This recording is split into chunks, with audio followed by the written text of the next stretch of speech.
The motive behind a 20-year-old gunman's attempt on the life of Donald Trump remained a mystery 2 days later, with the suspect having been shot dead, and the FBI unable to identify an ideology that may have driven him to attack the former president.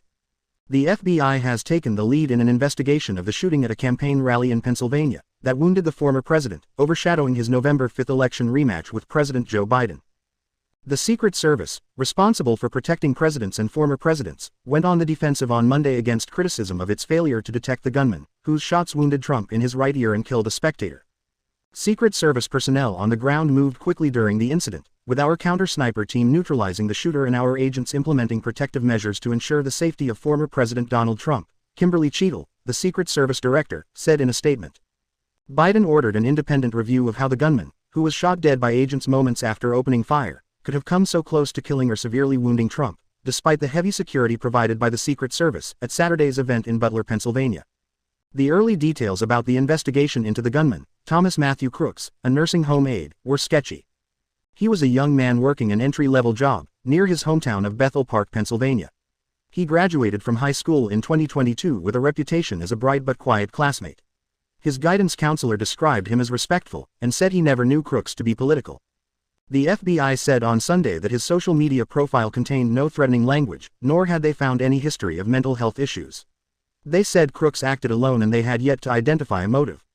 Crooks stands out among other recent, high-profile shooters who opened fire at schools, churches, malls and parades because he came within inches of killing a U.S. presidential candidate, something that has not occurred in decades. Trump, who traveled in Milwaukee on Sunday to make final preparations for accepting his party's formal nomination at the Republican National Convention this week, appeared both reflective and defiant late on Sunday. Trump pumped his fist in the air several times and appeared to mouth the words, "Fight, fight, fight," as he descended the stairs from his plane. In an interview during the trip, he said the realization that he came so close to being killed was sobering. "That reality is just setting in," Trump was quoted as saying by the Washington Examiner. "I rarely look away from the crowd. Had I not done that in that moment, well, we would not be talking today, would we? I want to try to unite our country," the New York Post reported Trump saying during the flight. "But I don't know if that's possible. People are very divided." On Saturday afternoon, Crooks was able to slip onto a rooftop location 150 yards from the stage, where Trump was speaking in Butler, Pennsylvania. He then began firing an AR-15 style semi-automatic rifle, purchased by his father, officials said. The gunfire killed a 50-year-old man, critically wounded 2 other spectators, and struck Trump's ear. The officials said a suspicious device was found in the suspect's vehicle, which was inspected by bomb technicians and rendered safe.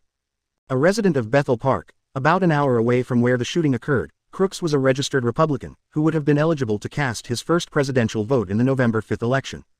Public records show his father as a registered Republican and his mother a registered Democrat, and that as a 17-year-old Crooks made a $15 donation to a Democratic Party cause. Crooks was employed as a dietary aide at a nursing home at the time of the shooting, the home's administrator said in a statement. "We are shocked and saddened to learn of his involvement as Thomas Matthew Crooks performed his job without concern, and his background check was clean," said Marcy Grimm, administrator of the Bethel Park Skilled Nursing and Rehabilitation Center. 2 years ago, Crooks graduated from the local high school, where he showed no particular interest in politics, according to one classmate who asked not to be identified. Crooks' interest centered on building computers and playing games, the classmate said in an interview. "He was super smart. That's what really kind of threw me off this was, like, a really, really smart kid, like he excelled," the classmate said. Nothing crazy ever came up in any conversation. Jim Knapp, who retired from his job as the school counselor at Bethel Park High School in 2022, said Crooks had always been quiet as a church mouse, respectful, and kept to himself, although he did have a few friends. "He rarely came across Crooks because he wasn't a needy type kid," Knapp said. Crooks was content to occasionally eat lunch by himself in the school cafeteria, said Knapp, who would engage such students to see if they wanted company. "Kids weren't calling him names, kids weren't bullying him," Knapp said. Knapp said he never knew Crooks to be political in any way, even as other kids would sometimes wear Trump or Biden attire. He added that he couldn't recall Crooks ever being disciplined in school. Residents near the Crooks home described feeling shocked and unsettled that an assassination attempt had been linked to a person from the sedate city of 33,000 people. "Bethel Park is a pretty blue-collar type of area, and to think that somebody was that close is a little insane," said Wes Morgan, a 42-year-old who works at an investment management company and bikes with his children on the same street as the Crooks residence.